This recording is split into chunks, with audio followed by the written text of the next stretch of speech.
Dari TVRI. TVRI, apa beda budaya kerja di TVRI yang televisi pemerintah dengan ketika masuk swasta? Zaman itu bukan dibatasi ya, tapi namanya pemerintah ya menyuarakan pemerintah. Berita-berita banyak pembangunan Di TVRI. Terus seperti gosip kan nggak ada. Berita-berita gosip, berita-berita yang sadis sifatnya itu juga nggak ada. Oke. Tapi di swasta kita lebih ada. Bahkan saya bikin tahun 99 bikin berita patroli itu dengan kawan-kawan juga. Patroli. Itu betul-betul kriminal, bahkan darah-darah keluar. Masih sangat. Buktinya lokal hidup-hidup kok sekarang. Bahkan banyak orang mau bikin TV lokal sekarang. Saya bilang dibikin TV lokal, pakai platformnya, malah ada yang pernah ngomong ke saya berapa bulan yang lalu di Jawa Tengah, mau bikin TV lokal, platformnya langsung pakai pemancar. Saya bilang, enggak sayang, kenapa nggak digital dulu? Langsung aja. Loh, berarti mereka percaya.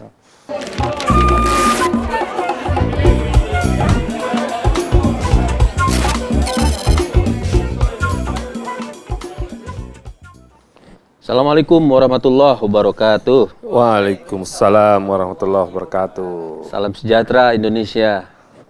Free Palestine. Jadi saya mau bercerita tentang seorang laki-laki yang duduk di sebuah batu pada hari Senin. Dia menunggu datangnya hari Selasa. Pada hari Selasa dia masih duduk di tempat itu. Dia menunggu datangnya hari Rabu. Begitu terus sampai hari Minggu. Apa moral ceritanya? Tidak ada. Tidak ada moral ceritanya. Tapi kalau Anda tulis itu, dan orang bertanya apakah orang seperti itu ada, di mana dia, kapan dia menunggu, dalam momen apa, maka itu akan menjadi karya jurnalistik. Jurnalisme atau jurnalistik, atau karya semacam itu memang harus didasarkan pada fakta. Dulu informasi disebarkan karena cara berpikirnya masyarakat membutuhkan itu untuk kebaikan. Tapi seiring perkembangan waktu, informasi, pesan, itu kemudian menjadi alat tukar, menjadi alat transaksi, atau menjadi alat bisnis. Gitu. Itulah situasi yang kita hadapi saat ini. Teman-teman, kita kembali di Tangga Merah, tempat kita belajar bagaimana caranya kalau naik dengan antusias, kalau turun dengan ikhlas, karena hidup memang selalu naik turun, kira-kira begitu ya. Dan di obrolan kita kali ini, saya akan bertemu dengan seorang mantan wartawan senior. Saat ini adalah kolega juga, mengajar di Universitas Al-Azhar Indonesia. Dengan berbagai pengalaman, kemampuan, dan skillnya. Saya gede-gedein tuh. Namanya Dr. Des Hanafi, SHMH, MSI. Assalamualaikum warahmatullahi wabarakatuh. Selamat datang Bang Des. Selamat. Kita biasa memanggilnya dulu, kan. Kita biasa memanggilnya Bang Des. Lagi Bang Des. Lagi. Coblos kami. Pemilu kali ini. Gitu ya. Iya, gimana Kang Nanak? Gini Bang Des. Gimana ya? Sebelum kita ngobrol lebih jauh, jadi ada yang disebut dengan kumalu gitu. Apa kumalu itu? Saya juga tidak tahu. Kulik masa lalu. Jadi saya punya sebuah kotak itu yang saya temukan setelah saya bermunajat pada Allah Subhanahu wa taala. Dan kotak itu harus dijelaskan gitu. Saya juga nggak tahu nih isinya apa. Karena dia turun begitu saja. Saya berharap itu uang untuk mengatasi persoalan-persoalan hutang saya, tapi ternyata bukan. Oke. Amanatnya itu ada suara, ini buat Des Hanafi gitu. Oke. Itu hasil duduk di batu tadi. Ya. Silahkan, siapa yang mau mengantarkan kepada saya? Oh, Masya Allah. Itu kayaknya make up deh. Oh, silahkan kasih ke situ. Oh, iya. Oh. Saya yang ambil. Oh, wah. Biasa aja tuh. Enggak ya? Apa itu Bang Des? Tergantung. Tergantung kita sama orang apa? Studio ini bisa buat kamera. Kalau yang suka itu biar lempar juga bisa. Oh iya bisa ya. Buat gebuk orang bisa. Apa hubungannya itu ya barang itu dengan Bang Des ya? Nah, Ini udah modern ini. Saya dulu alat untuk ya bekerja. Oh. Saya pernah ngalamin, mungkin Kang Anang pernah dengar namanya kamera bolek zoom, yang kayak boneka-boneka yang cepret, krek, cer, habis, putar, cer, habis. Oh, Kamera film. Pertama kali saya dulu di lapangan, pesawat pakai kamera film. Jadi alat itu menggambarkan sebagian besar latar belakang atau perjalanan Bang Des ya? Ya, bisa. Kalau dihitung tuh kira-kira berhubungan sama alat itu berapa tahun ya? Berhubungan tuh artinya fetisnya Bang Des. Oh enggak ya? Bukan ya? Saya kurang lebih ya 20 tahunan lah. 20 Sampai tahun. sekarang sih masih, tapi itu udah simpel dari kamera di HP. Oh, oke. Tapi dulu alatnya tidak sesimpel ini ya? Tidak sesimpel ini. Kan film saya pernah ngalamin, Bolex, namanya Bolex Zoom, atau 3 lens pertama kali. Yang 3 lensa, film, terus Bolex, terus U-matic, baru ke Betacam, baru yang sesimpel ini sekarang. Beratnya? Yang paling berat itu kalau U-matic, karena kamera dan alat recorder ini terpisah, pakai kabel. Jadi kita kemana kameramen lari, ikut lari, karena kita yang nyandang U-maticnya, ikut lari. Oh, Kabelnya. tapi Bang Des tugasnya bukan ngambil gambar kan? Gambar, nyandang U-maticnya, ikut lari. Kamera bisa tapi? Kamera bisa. Bisa. Bisa. Tapi tugas aslinya bukan itu kan? Bukan, ya. Reportase Untuk kamera bisa. atau... Oke. Kayaknya cukup ya ngobrol-ngobrol tentang alat itunya ya? Kamera. Iya. Ya. Ada lagi? Kirain saya selendang apa dari masa lalunya gitu yang lebih. Iya. Kamera. Sip. Iya, kalau selendang kan siapa tahu itu ada hubungannya dengan asal muasal kejadian Bang Des gitu. Dulunya dari danau mana gitu kan, berubah jadi orang. Dari kawah. Dari kawah, ya. Ya, jadi ya biasalah itu bridging pada obrolan kita bahwa Bang Des adalah salah satu dosen yang dulunya praktisi, jadi tidak datang sebagai praktisi yang langsung mengajar keterampilan atau skill di masa lalunya, tetapi memang melewati perjalanan akademik juga untuk sampai ke posisi sekarang sebagai seorang pendidik ya, itu kira-kira. Tapi Bang Des dulu lahir di mana ya? Saya lahir di Medan. Medan. Di Medan. Kalau darah dari orang tua, Medan juga? Nah, asli dari pinggiran Danau Maninjau 22. Minang. Dari Minang. Dari Minangkabau sukunya. Oh, oke. Jadi sekolah dasar di sana, SMP, SD? Sekolah dasar, waduh kalau diceritain panjang nih Kang Anang. Saya pernah sekolah dasar di Pekanbaru, tamatnya di Makassar. Kemudian SMP tamatnya di Semarang juga, di Medan SMA. Kuliah masuknya di Samratulangi, selesainya di Hasanuddin. Karena? Saya awalnya ikut orang tua ya, tapi belakangan enak juga ya merantau sendiri. Oh, orang tua pindah-pindah gitu? Ya, orang tua alhamdulillah. Alhamdulillah, pindah-pindah alhamdulillah. Suka dipindah-pindahkan. Jadi tahu kan Indonesia. Tahu Indonesia ya. Nomaden ya. Nomaden. Iya. Tapi kemudian kalau dipercepat gitu kisah pendidikannya, itu kan detailnya itu ada banyak tuh. Ada SH, berarti dulu sarjana hukum ya? Sarjana hukum masuknya. Kemudian ngambil master hukum Master juga? hukum. Sarjana hukum di mana Bang Des? Saya selesai di Universitas Hasanuddin, Makassar. Unhas ya? Unhas. Ya, kemudian Masternya hukumnya di Universitas Pajajaran, Unpad. Unpad. Itu sudah jadi wartawan? Sudah, waktu master hukum belum. Sudah keluar malah dari wartawan. Waktu master? Master. Oh, kemudian ngambil lagi? Master komunikasi. Ya, MSI ya, Science. MSI Science dan di Universitas Said Jakarta. Ya, kenapa setelah mempelajari hukum sampai di level master terus belajar komunikasi itu kenapa? Kayak ada panggilan balik lagi ke itu gitu? Iya mungkin. Ke profesi? Kamu ini salah jurusan katanya, balik lagi. Padahal kan tinggal selangkah lagi ada proses jadi pengacara kan? Sebenarnya sudah ya. Sudah. Sudah sempat punya izin juga. Oh ya. Jadi saya buka kantor hukum gitu, enggak? Belum. Tapi ikut teman-teman aja. Ikut teman-teman, tapi ya balik lagi ke kampus. Kita kampus lebih terpanggil. Lebih ke panggilan ya. Iya. Padahal itu tidak terlalu menjanjikan dibanding misalnya merapat ke Hotman Paris. Iya, benar. Bener lagi ya. Tapi ada panggilan yang jauh lebih kuat dari sekedar ini ya. Iya. Tapi perjalanan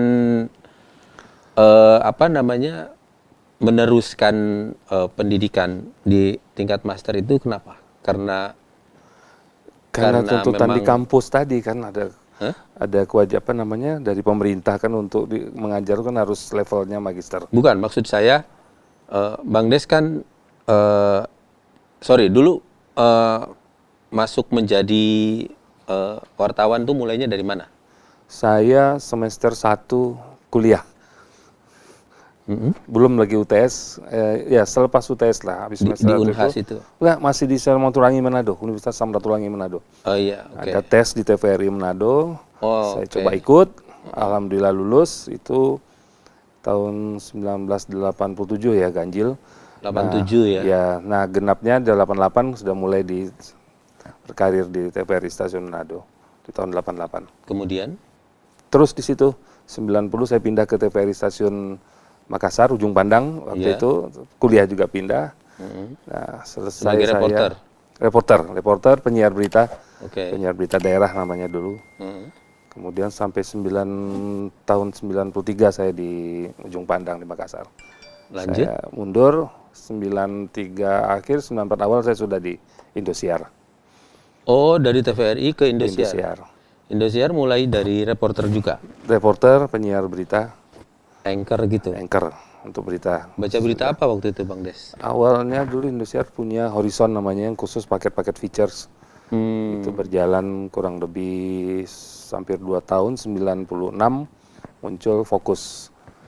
Horizon itu berarti Bang Des masuk, Horizon sudah ada? Belum, kita yang bikin sama teman-teman. Saya yang bikin dengan teman-teman. Untuk itu program berita awalnya Indosiar dulu waktu itu. Teman-teman itu siapa maksudnya? Wah, banyak ya udah pada pensiun. Oh Ada ya? yang juga sudah mendoli. Kita ada beberapa orang lah. Udah meninggal Ada maksudnya? meninggal, ada yang sudah meninggal, tapi rata-rata di angkatan saya itu udah sebagian besar udah pensiun. Jangan ngomongin orang meninggal dah Bang Des. Jangan, banyak banget. Dari TVRI apa beda budaya kerja di TVRI yang televisi pemerintah dengan ketika masuk swasta? Masih 80-an tuh ya? 80-an. Akhir ya? Zaman itu bukan dibatasi ya, tapi namanya pemerintah ya menyuarakan pemerintah. Berita-berita banyak pembangunan Di TVRI? TVRI. Terus seperti gosip kan nggak ada. Berita-berita gosip, berita-berita yang sadis sifatnya itu juga nggak ada. Oke. Tapi di swasta kita lebih ada. Bahkan saya bikin tahun 99 bikin berita patroli itu dengan kawan-kawan juga. Patroli. Itu betul-betul kriminal, bahkan darah-darah keluar. Semua yang sifatnya vulgar ya, tapi vulgar bukan yang porno ya, porno aksi, tapi vulgar yang darah, kadang-kadang ya mohon maaf otak keluar, orang tabrakan kita ambil waktu itu. Tanpa ditutupin dulu di awalnya, akhirnya kita tetap tutupin terakhirnya. Jadi memang informasi yang ditampilkan kepada publik itu memang nuansanya memang berubah ya atau berbeda gitu ya dari ketika di TVRI itu ada semacam self censorship juga gitu dari Ya kalau jurnalisnya atau di memang TVRI, sudah ada jelas aturan mainnya? Kalau TVRI aturan main udah jelas. Nggak boleh ini, nggak boleh Ya itu gitu. ada nggak boleh yang tadi sifat-sifatnya yang kalau di berita itu yang sadis nggak boleh, tapi hiburan-hiburan yang sifatnya gosip dan lain-lain itu juga nggak boleh. Tidak ada ya, saya tahu. Dan mungkin dulu ya hanya bukan menyuarakan ya, tapi berita-berita banyak pembangunan lah kan Nanang. Itu keberhasilan pembangunan gitu. Tapi ada ini nggak sih maksud saya di internal TVRI itu sendiri ada semacam kegelisahan nggak dari teman-teman yang bekerja bahwa kalau kayak Enggak gini? sih, saya dulu nggak lihat itu. Nggak ada ya. Kerja asik aja udah liputan. Jadi ada semacam pandangan memang harusnya begini informasi yang disampaikan kepada publik ya gitu. Nah, mungkin dulu kita kan belum banyak pembanding nih. Ya. Sampai munculnya beberapa stasiun swasta itu di akhir 80-an.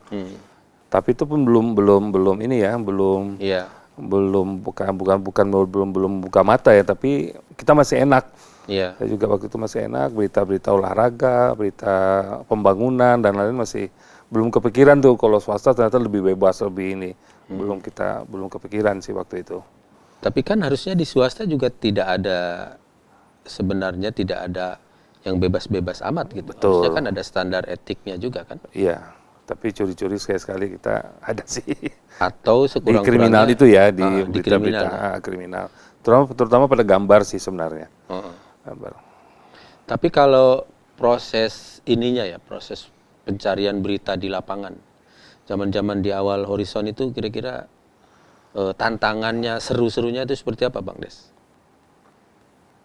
Kita nggak bisa saya nggak tahu bagaimana cara membandingkannya dengan sekarang, tapi pengalaman Bang Des pada saat itu Kalau gimana? mendapatkan beritanya sih lumayan enak ya, Kang Nanang ya. Lumayan gampang. Cuma dulu pertanyaan orang-orang di lapangan itu, ini TV apa? Maksudnya? Tayangnya di mana? Oh, Kan kita belum tayang dulu, tapi kita Iya. dari Indosiar itu kan tayang awal tahun 95 Januari ya, awal. Tapi kita sudah mulai liputan tuh dari awal. Dari 93, 94 sudah latihan di lapangan, sudah mengenalkan diri, tapi agak bingung juga menjawab di lapangan itu waktu itu. Tayangnya di mana, TV apa dan lain sebagainya. Pertanyaan orang awam ketika nonton berita-berita kriminal semacam patroli Iya, dan seterusnya patroli. di awal-awal terutama ya, pada saat program-program semacam itu baru muncul itu, sebenarnya juga pertanyaan-pertanyaan yang sering kali juga muncul terhadap berita-berita di media cetak seperti Pos Kota dan lain sebagainya itu. Pertanyaannya itu biasanya, itu kok wartawan tahu aja ya? Itu biasanya proses tahu peristiwa itu kayak gimana ya dinamikanya, Bang Des? Memang untuk awal kita agak bukan sulit ya, tapi tantangannya ya Kang Nanang ya. Membangun relasi, membuat lobby-lobby dengan banyak sumber. Kalau kriminal kan otomatis sebagian besar sumber-sumber berita kita itu kan aparat keamanan, polisian, TNI. Nah, membangun di situ tuh memang agak canggung kita awalnya. Kita belum pernah kan. Bagaimana akhirnya untuk bertemu seorang dari mulai tingkat kalau di Polres itu yang paling bawah dulu ya tingkat staf itu ya, baru ke kepala unit, kepala satuan gitu ya, sampai ke atas Kapolres gitu ya. Ya tantangannya mungkin agak bukan sulit sih, tapi kita juga harus bisa memaklumi mereka itu kita sibuk banyak menangani ini. Kadang-kadang saya nunggu dari pagi sampai sore belum bisa ketemu. Besoknya datang lagi belum bisa ketemu juga untuk wawancara. Dan itu konteksnya bukan hanya bahwa mereka mau dijadikan narasumber ya, bisa juga untuk dalam mencari informasi aja. Tapi setelah itu sudah berjalan, sudah dikenal, akhirnya hubungan itu jadi hubungan baik malah. Jadi hubungan baik, bahkan sudah bisa saya boleh katakan ya kekeluargaan malah. Jadi ya setiap ada informasi sampaikan udah di telepon, atau dulu zaman SMS. Setiap ada informasi, ini ada istilah mereka dulu taruna ya, berita. Ini ada taruna perintah nih. Nah, jalan ini. Siap taruna gitu. Siap perintah gitu jalan. biasanya. Iya betul. Biasanya kan jurnalis-jurnalis itu kan ngepost ya. Ngepost ya. Ada yang di Polsek, ya, di Polres, saya dulu gitu-gitu. banyak di Jakarta Utara, pelabuhan sama Jakarta Pusat. Tuh. Pernah ikut ini nggak, Bang Des, penggerbekan apa gitu? Ada beberapa kali. Apa penggerbekan Narkoba. apa? Narkoba. Kalau yang WTS itu enggak ya? Itu razia biasa. Razia biasa. Razia biasa, kejar-kejaran. Ya gerbek juga, tapi razia malam lah. Kalau dulu kan di Jakarta hampir tiap malam atau paling nggak seminggu minimal 4 kali dulu OKJ. Operasi Kilat Jaya. Operasi Kilat Jaya. Jakarta. Tapi dulu. tempat-tempat kriminal itu Bang Des lebih tahu lokasi-lokasi kayak judi, narkoba, atau lebih kayak tempat-tempat lokalisasi WTS gitu? Kalau lokalisasi zaman dulu kan udah ketahuan di Jakarta di mana. Oh, udah ketahuan. Iya, udah tahu. Sebenarnya itu terkenal. pertanyaan jebakan sih. Saya juga tahu mau dijebak. Mana yang lebih hafal gitu. Iya. Kalau gitu, tapi kalau untuk judi itu saya nggak terlalu main di situ.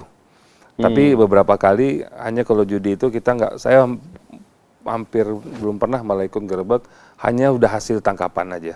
Oh. Diekspos di Polres atau di Polsek gitu. Itu kan saya pernah ketemu dengan wartawan senior gitu, kriminal gitu. Dia menceritakan dia ikut penggerbekan sebuah rumah judi. Biasalah besar gitu Besar, ya. gitu kira-kira. Tapi di sebelahnya juga ada yang digerebek tuh yang ini gitu. Pernah ada cerita begitu nggak Pak Bang Des? Saya kalau di judi saya belum pernah sih. Belum ya? Belum pernah. Narkoba juga paling banyak itu obat yang keras, tanaman keras seperti ganja gitu ya. Banyak dulu. Ganja kan empuk. Oh saya nggak tahu juga sih. Bukan tanaman keras ya. Maksudnya Bang Des itu analog dengan minuman keras ya. Tanaman keras, minuman keras gitu ya. Iya. Itu banyak. Yang berbatu begitu ya. Kalau liputan politik Bang Des, suasananya pada... Saya hampir nggak pernah kan. Nggak pernah ya? Nggak pernah. Hampir kayak politik, ekonomi bukannya nggak bisa, tapi saya memang lebih banyak menolak, jadi hampir nggak pernah saya. Politik. Jadi relatif tidak ada pengalaman khusus, di politik. tekanan. Jadi lancar-lancar aja Lancar tuh aja. liputan-liputannya ya. Saya banyak main kriminal, sesekali ke daerah konflik, olahraga. Daerah konflik tuh yang paling Bang Des Saya ingat di mana? Aceh sih, Aceh? Aceh. Tahun? 2003 ya, waktu GAM ya, GAM. 2003. Itu apa yang paling seru cerita Bang Des pengalaman di liputan itu? Kalau saya alhamdulillah sih waktu di sana tidak terlalu banyak ke lapangan ya, karena saya waktu itu produser di situ, jadi jaga kantor. Oh, iya. Hanya menyampaikan berita, jadi presenter, laporan. Tapi kalau menurut cerita teman-teman sih, nah itu menurut cerita teman-teman gimana? Menarik tuh? sih, karena ada yang lagi liputan terjadi kontak tembak, mereka harus berlindung, gitu ya. Terus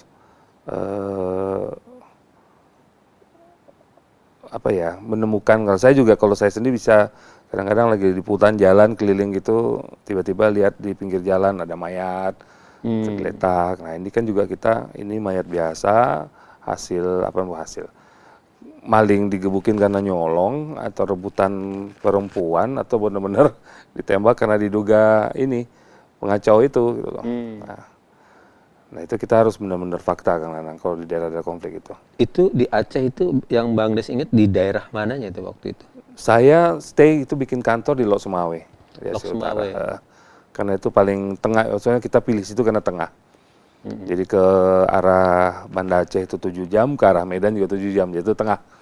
Oh. Jadi kemana aja liputan teman-teman tuh enak. Meskipun saat itu lebih banyak ngatur gitu ya, nggak ke lapangan gitu. Tapi kalau boleh digambarkan suasananya kayak apa sih sebenarnya Lok Sumawe pada saat itu? Saya datang tuh biasa aja sih. Biasa aja ya? Biasa aja. Yang benar terbukti itu saya waktu itu ya, kalau sudah masuk waktu sholat maghrib terutama jalan sepi, nggak ada orang di jalan.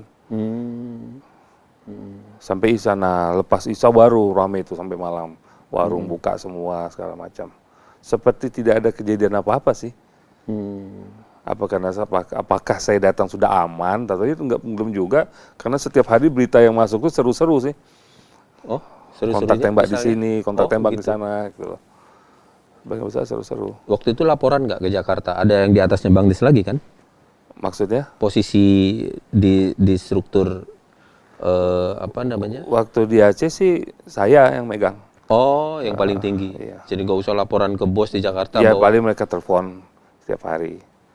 Maksudnya di Jakarta yang mengambil keputusan, Bang Des lapor misalnya, oh di sini ternyata aman-aman aja, nggak ada berita gitu. Nggak gitu ya? Enggak. Tapi tiap hari hasil liputan teman-teman seperti biasa lah. Tugaskan mereka kemana. Kirain begitu kan laporan, di sini aman-aman saja, saya tidak melihat konflik, semua masyarakat berjalan seperti biasa. Panggil pulang langsung. Enggak, di Jakarta dijawab, kamu tetap di situ, saya akan bikin konfliknya. Enggak gitulah ya. Ya gitu. Oh, saya ditanya dulu, udah sebulan. Oh gitu. Masih betah katanya. Ya betah, tambah sebulan lagi. Oh, oke. Selain Aceh, apa pengalaman Bang Des yang paling membekas ya dalam liputan gitu maksud saya? Banyak sih kan kalau pernah ngerasain gempa, saya juga Bengkulu, saya juga di daerah bencana. Gempa di Bengkulu tahun 2000 ya, yang sekitar di atas 7 Richter itu Bengkulu tahun 2000 sekitar bulan Juli. Bengkulu 2000-an ya? tahun 2000 persis, Juli 2000 ya? 2000. Saya bisa melihat bagaimana tanah merekah gitu ya. Baru Enggak, lihat itu pada saat di situ Bang Desnya? enggak, kejadiannya malam apa saya paginya udah di situ. Oh. Pagi di situ. Termasuk udah pernah lihat lah ya. Kemudian ke mana? Jogja Merapi tahun 96. Pada saat dia ada letupan-letupan tapi nggak besar waktu itu ya. 96 apa 2006? 96. 96 ya? 96. Itu bulan November. Saya ingat banget karena saya pernah ngopi dijamu sama Mbah Marijan di rumahnya. Oh, yang besar sekali itu 2006 bukan? 2010. 2010. Itu 2010 ya? 2010. Jadi 2010 itu ya 2010 November nggak salah pas musim haji itu. Jadi beberapa teman yang haji di tahun itu pulang rumahnya nggak ada, hanya tinggal pakaian yang dia bawa ibadah haji tahun itu. Orang-orang di Jogja. Aceh itu kan yang Aceh itu Tsunami. Tsunami itu 2000. Saya baru aja keluar dari Indosiar. 2005 saya udah bebas. Itu 2005. 2005 ya, 2006 ya. 2005, 4 ya? Iya, kalau nggak salah. Ya.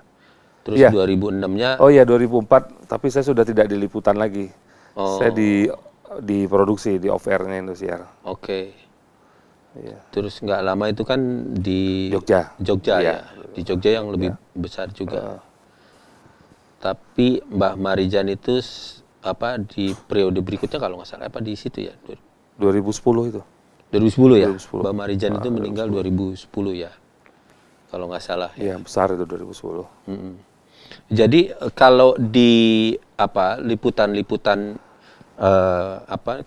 kriminal gitu atau apalagi ya Bencana bencana kayak gitu-gitu, memang tidak ada istilahnya tantangan yang bentuknya represi ya gitu kira-kira begitu ya. Iya.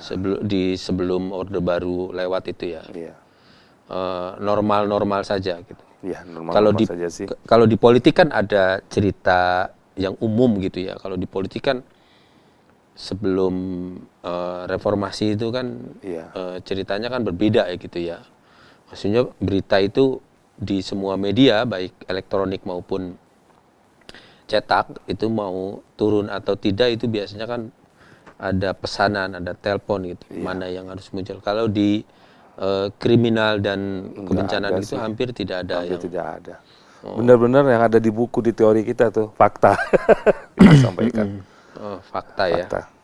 Tapi suasana di ruang redaksi atau di industri semacam itu kurang lebih paling tidak di awal-awal ketika Bang Des merintis itu.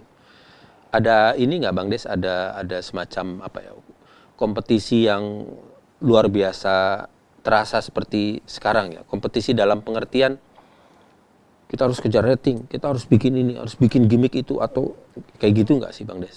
Dulu itu lebih smooth gitu? Ya lebih smooth sih, kita rating tetap dikejar, tapi kita sadar sih ya kalau berita itu kan ratingnya standar lah ya. Standar ya. Paling 2, dapat 2 alhamdulillah banget itu kalau 2. Poin 30 dapat 4. Nggak bakalan menang lawan sinetron kan? Iya. Karena di jam-jamnya juga paling jam yang di malam di prime time juga sebentar paling 1 jam. Itu juga saya juga nggak tahu kenapa yang penonton berita porsi berita kecuali TV berita ya. TV-TV umum itu kan paling 20% total jumlah jam dari total siaran semua untuk berita. Oke. Ya. Horizon itu digagas oleh berapa orang selain Bang Des? Banyak. Saya dulu berapa orang ya? Kita ada kalau reporter itu 15 kalau nggak salah dulu. Itu dijalankannya udah 15 reporter. Orang, 15 kameramen kurang lebih lah. Kurang lebih masih ada nggak sih sekarang Horizon? Saya lupa, tapi rasanya sudah enggak. Tapi bukannya Horizon itu semua berita ya? Enggak, cuma feature saja. Dia waktu itu setengah jam terdiri tiga cerita doang. Oh. Nah, kemudian berkembang banyak penontonnya. Itu ketika kita masukkan Konsepnya apa Bang Des? semua umum ini features. Oh. Features lama, terus Yang human interest atau human interest, macam-macam. Human interest, in-depth, bahkan terakhir itu yang cukup banyak penontonnya ketika kita buat pengobatan alternatif. Wah, itu oke. seru itu. Serunya? Ternyata banyak yang nonton, ketahuan. Oke. Ternyata program itu banyak yang nonton, karena begitu itu siaran sudah selesai, itu sampai 1 minggu itu setiap hari rata-rata itu ada lebih dari 25 sampai 30 penelpon. Di mana alamatnya. Ternyata orang kita seneng loh Kang Nanang tuh pergi berobat alternatif ya, pengobatan alternatif. Topik-topik abadi ya itu, pengobatan. Topik abadi, betul. Alternatif, misteri, hantu-hantu kayak gitu-gitu ya. Betul. Nah, kemudian kenapa waktu itu melahirkan patroli? Nah, itu menarik tuh. Dulu dengan beberapa teman itu kan patroli muncul 99 April. Tahun 99 April nggak salah. Itu dari awal 99, 98 kan kondisi Indonesia berubah nih. Pak Harto turun kan.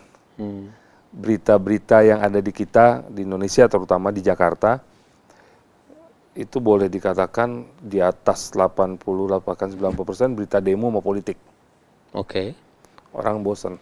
Kita aja yang ngeliput, saya aja waktu itu kalau nggak salah, saya sempat waktu itu sudah korlip masalah ya. Kita aja yang liputannya bosan, apalagi penonton.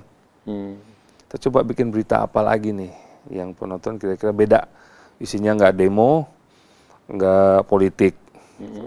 Ke musim tuh kan Anang, 98 tuh sampai setahun kemudian tuh kan hampir ya boleh dikatakan sebulan paling nggak 2 kali ada demo. 3 kadang lebih, sampai tiap hari lagi. Berita-berita politik. Akhirnya kita coba kriminal. Coba patroli itu seminggu 2 kali. Cuma bertahan 3 minggu per sebulan, berikutnya udah tiap hari kita udah stripping. Ternyata peminatnya banyak, bahkan sempat dapat rating 2 kalau saya nggak salah. Padahal tayang di jam 11 siang. 2 itu lumayan lah ya. Lumayan, cukup besar untuk berita. Itu dengan pengalaman yang dinamis, posisi yang baik gitu ya di industri TV, news khususnya gitu. Kenapa Bang Des tinggalkan? Itu tahun berapa ya? Saya keluar dari pemberitaan itu 2003. Ke produksi. Kepengen tahu di TV ini apa saja yang dikerjain semuanya. Karena waktu itu udah niat nih, pengen masuk kampus sebenarnya. Tertariknya masuk kampus itu. Katanya dikeluarin karena pacaran sama artis, enggak? Enggak. Itu gosip dari mana? Artis mana yang mau sama saya? Eva Arnas. Gitu. Aduh. Siapa tuh Eva Ketahuan Arnas? umur saya. Film gini, Iya, keteknya berbulu. Jadi itu Kang Is, waktu itu kan di beberapa kali dapat kebagian mahasiswa magang. Dari itu kalau nggak salah saya dari broadcast UI kalau nggak salah. Nah di situ saya menjadi salah satu mentor. Yang saya ajar orang broadcast, belajar komunikasi. Saya nggak ada belajar sama sekali. Tapi yang saya sampaikan ke mereka, kata mereka ada di buku semua. Saya ada pengalaman. Lama-lama menarik ya. Nah, saya berpikir ngajar enak, saya mulai baca-baca buku komunikasi, beberapa buku jurnalistik, supaya sama lah, ternyata sama dengan saya lakukan selama ini. Kemudian, nah supaya banyak tahu dari buku-buku, banyak tahu, ternyata TV ini gede ya, maksudnya banyak lini, ada produksinya, saya coba 2 tahun di bagian produksi, ngerjain off-air, ikut, walaupun saya nggak bisa, pernah ikut sekali, ikut jadi tim konser musik. Tapi ya semua saya cobalah di off-airnya, di produksinya sendiri. 2 tahun saya itu 2005 saya keluar. 2005 ya? 2005. Saya ingat ini satu hal, Indosiar itu pemiliknya, mohon maaf siapa ya Bang Des? Dulu kan di grup Salim Group. Grup Salim Group Iya. Ya. Nah, 98 itu ketika terjadi perubahan politik, Bang Des ada di mana? Dalam posisi apa? Terus ngelihat situasinya kayak gimana ya? Yang pasti waktu itu kita berusaha bertahan, semua karyawan itu berusaha mempertahankan instansi tempat kita bekerja. Itu kaitannya dengan krisis ya? Iya, 98 itu. Rombongan orang mau bertepatan waktu itu saya lagi liputan. Oke. Saya nggak di kantor. Teman-teman cerita semua karyawan tuh duduk di pinggir jalan melindungi kantor kita. Studio. Oke. Seru sih katanya. Itu artinya kan ada ancaman gitu atau? Oh enggak, dulu kan nggak ada yang mengancam lewat yang ini lewat sikat. Pokoknya saya nggak tahu apa alasannya mensikat. Katanya kalau bukan apa-apa pribumi punya atau ini punya sikat, oke. tuh kan. Nah kita waktu itu semua turun melindungi kantor kita Indosiar. Alhamdulillah sih aman-aman kita. Bisa melewati Langsung masa lewati itu. Kalau sekarang grupnya lain ya, Indosiar Ya, itu saya nggak apa katanya, secara bisnis ya servis sudah beda. beda ya. Saya lupa tahun berapa itu yang mau beralih semuanya. Iya. Saya udah lama keluar sih. Iya. Ternyata enak di kampus kan. Saya nggak terlalu ngerti sih, tapi kayaknya Indosiar, ada SCTV, Ya udah Moji, ada udah bersaudara Video.com, sekarang. sekarang itu ininya ya, apa Iya. namanya, konglomerasinya, Konglomerasinya. di situ ya. Sekarang kan dunianya udah beda ya, Bang Des ya. Iya. Dunia jurnalisme sudah berubah. Ya, TV mungkin beberapa hal masih seperti yang pada zaman kita Iya, masih berada di masih. situ. Tapi secara umum kan apa namanya ya, sudah sulit mungkin bersaing dengan dunia digital gitu. Betul. Saya sambil minum ya kan. Silahkan. Ini kopinya digital juga. Sebentar saya minum. ternyata haus juga. Dunia digital. Kopi Bartel. Oh iya. Sponsor dari kantin UAI. Boleh Gojek loh. Titip ke saya lebih murah. Oh iya. Calo. Nah, semangat atau prinsip atau hal-hal yang masih penting untuk dipegang ya sebagai seorang apa ya jurnalis gitu ya kira-kira ketika menghadapi situasi dunia jurnalisme sekarang tuh kayak apa ya Bang? Etika sih ya kenalnya. Dedikasi. Etika. Oh etika, oke. Itu yang agak sedikit dikesampingkan ya, bukan nggak dipakai tapi dikesampingkan. Kayaknya banyak deh, bukan sedikit ya. Jangan Bukan nggak dipakai ya, tapi dikesampingkan kayaknya. Iya, iya. Gitu. Jadi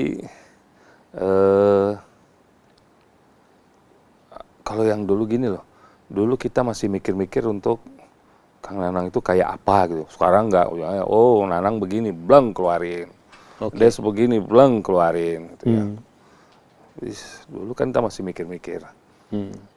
Sekarang kan bahkan di Korea habis loh. Dan karena perkembangan dunia digital, maka mau tidak mau kita menghadapi begitu banyak jurnalis gitu Iya, pada akhirnya kan. Dulu kan eksklusif gitu. Iya, dulu eksklusif. Ya mungkin sebagai sebuah pekerjaan ya biasa-biasa saja secara ekonomi, tetapi ada semacam apa ya, bukan privilege tapi ada kebanggaan Iya, gitu ada mungkin kebanggaan. ya, pada saat itu kan. Walaupun kalau dulu ditanya ada yang mau ngelamar kerjanya apa wartawan, kadang-kadang calon mertua itu suka nggak mau ya. Wartawan. Iya. Tapi belakangan bagus, ada privilege sekarang bilang tadi. Gitu. Kalau sekarang ya siapa saja bisa jadi Bisa. jurnalis, karena itu kemudian perhatian terhadap apa ya tadi prinsip-prinsip etika gitu kan menjadi penting ya. Siapapun kita ya gitu. Ruangnya, arenanya tersedia sih. Iya. Kita mau terikat di institusi besar atau betul-betul sendiri, Iya. tetap saja prinsip-prinsip yang berkaitan dengan etika tetap harus dipertahankan, kira-kira begitu ya. Menurut Bang Des sekarang tantangan terbesar dari media secara umum, media mainstream itu apa sih sebenarnya? Menarik perhatian masyarakat lagi sih. Oh iya. Menarik itu. Ya jujur lah, tantangan terbesar mereka ke income mereka sebenarnya ya. Oke. Cuma kan itu bisa didapat kalau perhatian masyarakat tertuju ke mereka lagi. TV misalkan, tariklah perhatian masyarakat dengan apa?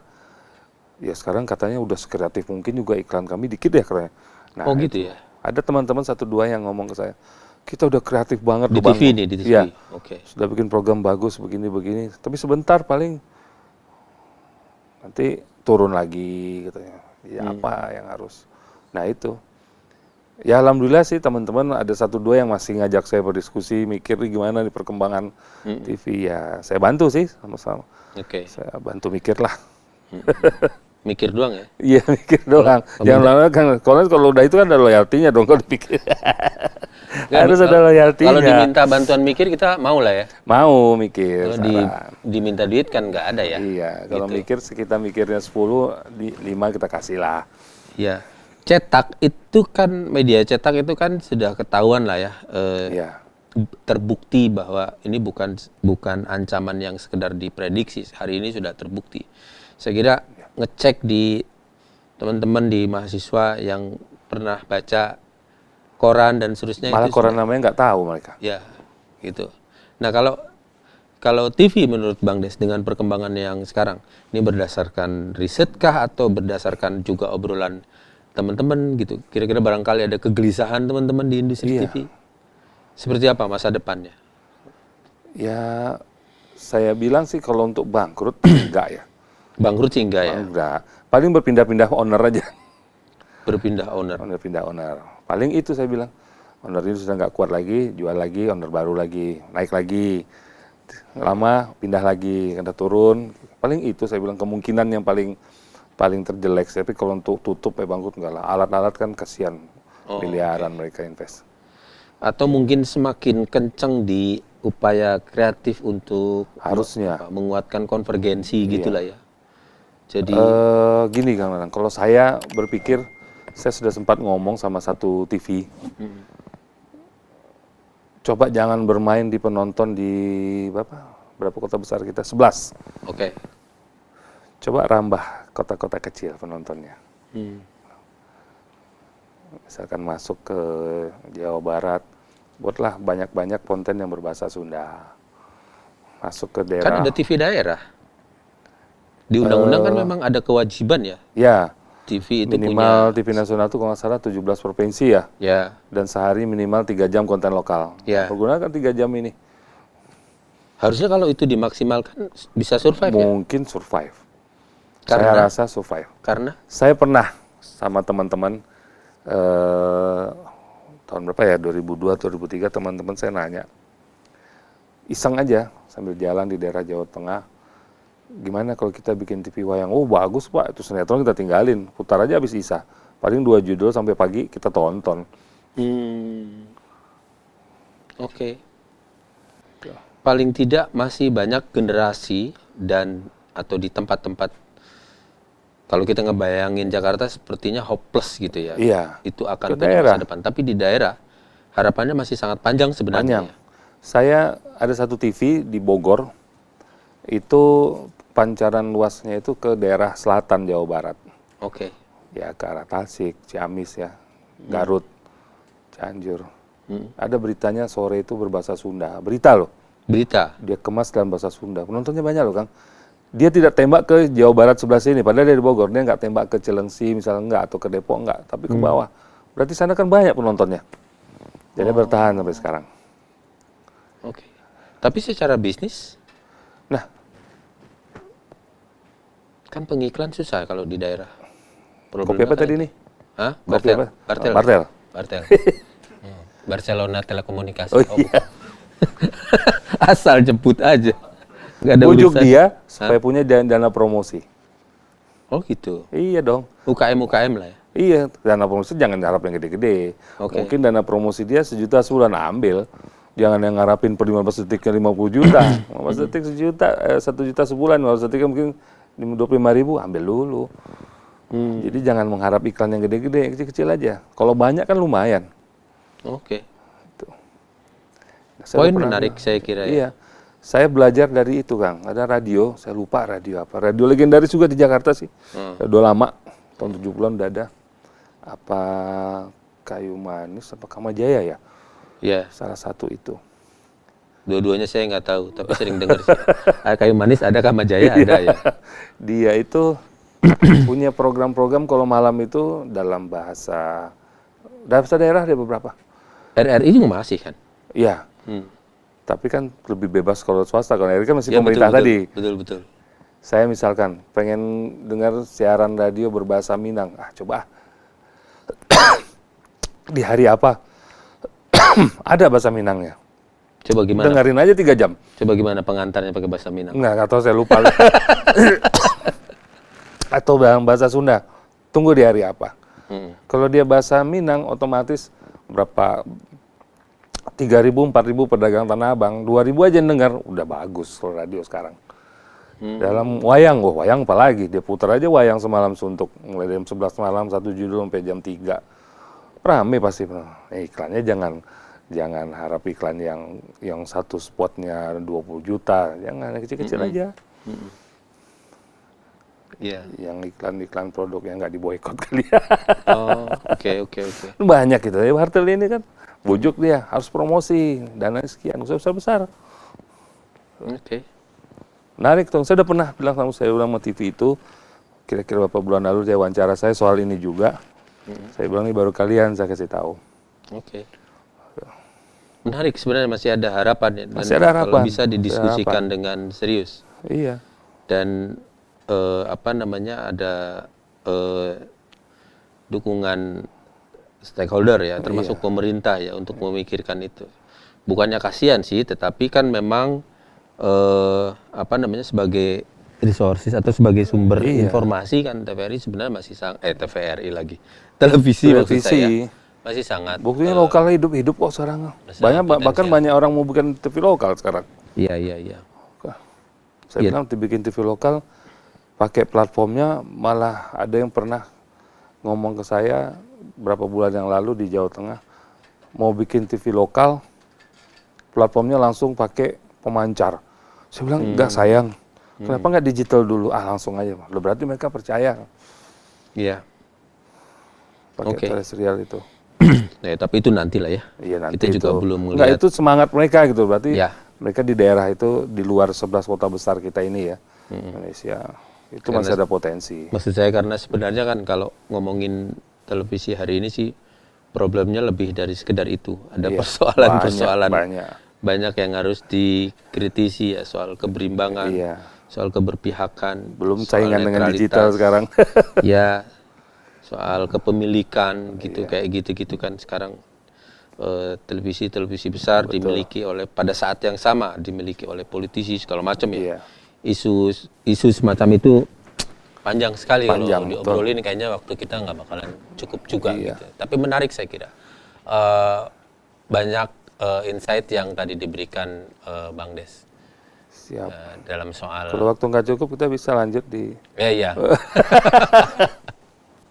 Saya tapi masih punya satu segmen yang diwajibkan kepada saya oleh produser. Ini ada games. Mohon maaf nih Pak produser, saya sebut namanya. Produsernya kejam. Anda sudah nikah apa belum? Oh, belum. Nggak ada urusannya. Nggak ada urusan. Games. Kamu tahu nggak, Des? Oh iya, ngelunjak. Kamu nulisnya jangan gini. Oh enggak ya. Saya tambah-tambahin ya. Gamesnya, kamu tahu nggak? Hadiah-hadiahnya nggak? Nah, ada. Ada hadiahnya. Kopi Bartel. Nggak perlu jauh-jauh ya. Saya akan bacakan 8 pertanyaan. Jawab cepat. Jawab cepat. Oke. Pertama, orang-orang tidak tahu kalau ternyata saya takut dengan... Orang-orang tidak tahu, tinggi. Takut ketinggian? Iya. Tapi Bang Des suka naik gunung. Kan nggak terbang, jalan kan. Oh, Oke, berarti Bang Des nggak bisa jadi presiden kalau takut ketinggian. Iya. Terlalu tinggi itu. Jadi rektor aja. Wih, saya merasa saya jelek pada saat saya... Mandi. Oh, mandi ya? Siapa juga mau ngeliatin Bang Des mandi ya? Bapak-bapak jenggotan mandi. Yang mau ngintip tuh siapa gitu. Jika saya tidak menjadi dosen, saya akan menjadi... Petani. Wow, Bang Des punya kebun durian. Kayak kebun orang ya? Amin. Ini, tanaman-tanaman hias. Tanaman hias. Ada Instagramnya, Kebun Bang Des. Kebun Bang Des. Follow. Sekalian follow Kang Nang Bager. Promosi lagi. Jika saya diberi satu permintaan, saya akan meminta... Oh enggak ya? Oh, enggak. Enggak dia. Nah itu tuh, satu permintaan. Biasanya jin 3 ya. Iya, ini satu aja apa coba? Ya sehat aja Kang, udah saya. Wah, hebat sekali, ya, luar biasa. Kan kita Masya dosen Allah, bisa tabarakallah, lama. subhanallah. Bisa biar ngajar lama. Ya, betul. Udah berapa ring? Oh, belum ya. 1. Oh, 1. Bener lagi pertanyaannya padahal spekulasi. Sehat terus Bang Des ya. Amin. Gunung atau pantai? Saya Bang Des orang, ini gunung atau pantai? sekarang gunung. Gunung ya. Karena katanya takut ketinggian. Ini kontradiktif jawabannya. Kan nggak terbang kan? Oh, iya, Jalan iya, iya, kita. Dingin lah ya di gunung ya. Dingin. Ya. Harus punya istri baru berarti. Oh enggak ya? Mohon maaf ya istrinya ya. Travel ke luar negeri atau keliling Indonesia? Ke Indonesia. Sangat besar nasionalismenya. Dan uangnya kecil. Oh iya, iya. Gede juga sih kalau keliling Indonesia. Jika masa lalu bisa diulang, apa yang ingin saya ubah? Jika masa lalu bisa diulang, apa yang ingin saya ubah? Akhlak ya. Anda jelek dulu akhlaknya. Akhlak. Oh enggak, Bu. Enggak, saya nggak bantu. Ayo cepat jawab. Akhlak. Ya, bisalah akhlak. Kok dijawab itu sih? Oh, enggak, bukan, Enggak ya? bukan. Terserah sih. Iya. Kalau masa lalu bisa diulang, apa yang ingin diulang? Apa yang ingin diubah? Diubah. Dulu kan cita-cita pengen jadi dokter, dulu pengen ubah jadi dosen aja gitu loh. Oh, biar fokus ya Biar dari dulu. fokus. Iya. Kalau dari dulu fokus, sekarang udah jadi Profesor. Iya, udah profesor ya, iya. Teman-teman saya udah profesor. Agak telat sih kita. Iya. Sama kita ya. Oke. Ini nomor terakhir ya. Before I die, I must to. Before I die, I must to apa ya? Be good. Apa Bang Des? Jangan kepancing. Jadi orang baik aja kan. Jadi orang baik. aja. Oke. Itu. Terima kasih banyak Bang Des. Ya.